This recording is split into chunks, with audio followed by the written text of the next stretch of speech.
We have a complete and thorough psychological connection to them, what they mean to us. And so, you know, to take a flower and make something visually new is extremely hard. There's a process where you can take the scanner and tell it to scan the information as though it were a piece of film, a negative or a slide or a chrome or something. So when you tell the scanner to treat it as a positive image, a chrome or a slide, you take the object, the leaf or the flower, and when you place it on, it backlights it. So you end up with, you know, the effect you would get if you hold it up yourself to sunlight, or, you know, like what a stained glass window can present.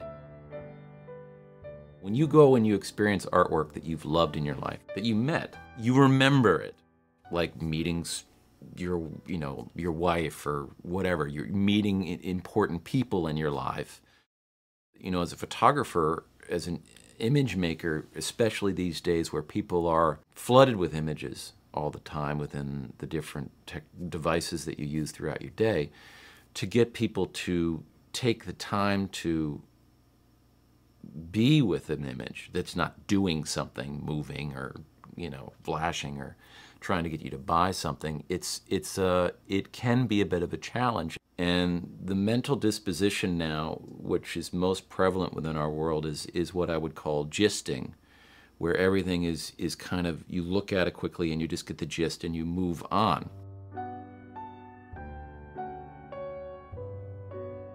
Standard of how you relate to everything around you, checking in briefly to move on to the next thing. Art has always asked images, creating images has always asked human beings to stop and reflect was one way of looking at it, but experience. You got to remember that like the cave paintings in France and Lascaux, amongst other cave paintings and drawings, which are, you know, between 20 and 30,000 years ago, these were people who were getting up every day, probably expecting not to live because they had to go out and kill something or be killed by something to live. And yet in their spare time, they chose to make images on a cave wall. The internal experience became externalized through images, and we were able to, I think that was a very important step for us to take a step. The reflection of your own beliefs outside of you, and then others being able to actually see what's going on inside of you, outside of explaining hunger or pain or anything else. We've gotten back to, with gisting, to basically surviving. We've got to get from one thing to another very quickly because we've got so much to do, because we do.